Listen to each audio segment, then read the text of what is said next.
What is a motion for summary judgment? What is a motion to dismiss? What are the differences? And why are these differences important?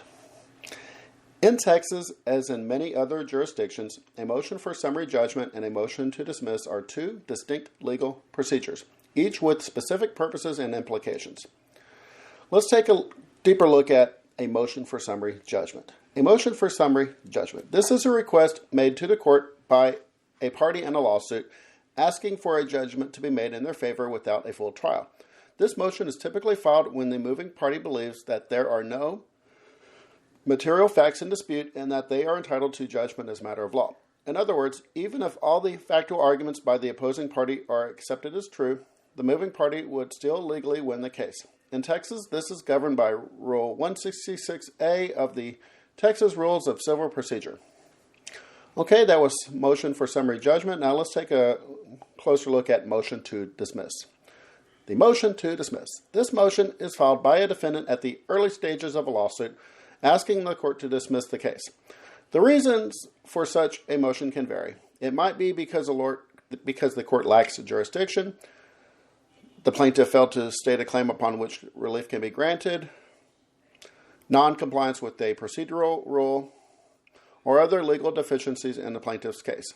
The Texas Rule of Civil Procedure 91A specifically provides for dismissal of baseless causes of action. Okay, that's what they are. Now let's look at the differences.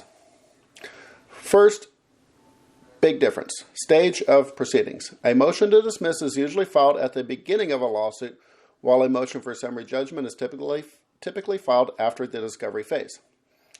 Okay, now let's look at the basis for each. A motion to dismiss is often based on procedural issues or deficiencies in the legal basis of the claim, while a motion for summary judgment is about the absence of factual disputes and a clear entitlement to judgment. Okay, let's look at the last big difference, the outcome. If a motion to dismiss is granted, the case is closed without examining the merits of the claim. If a motion for summary judgment is granted, it's a decision that one party should win based on the law and undisputed facts. Okay, now let's talk about the importance and why we should know the differences. First major reason is strategic legal planning.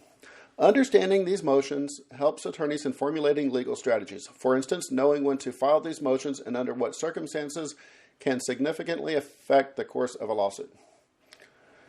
Second thing that is important, cost and time efficiency.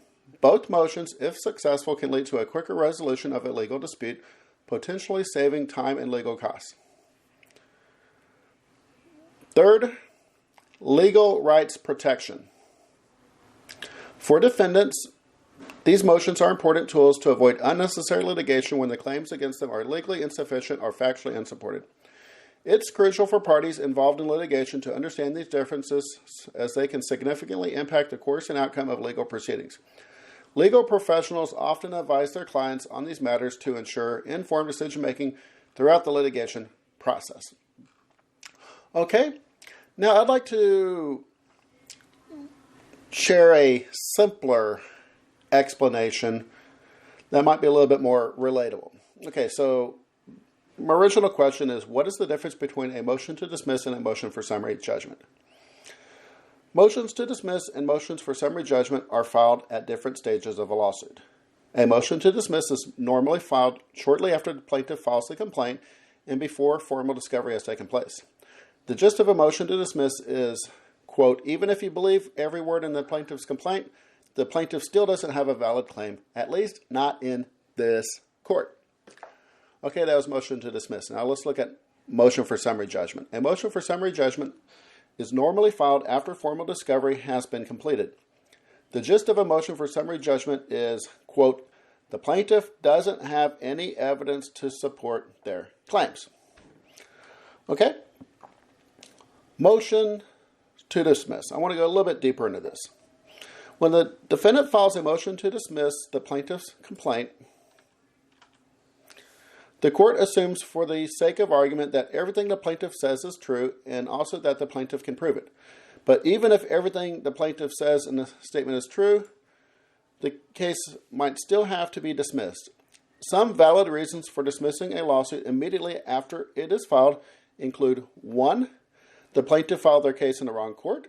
When this happens, the judge dismisses the case without prejudice to refiling so that the plaintiff can refile the lawsuit in the correct court. 2. The plaintiff failed to serve the defendant with the complaint properly and in a timely manner.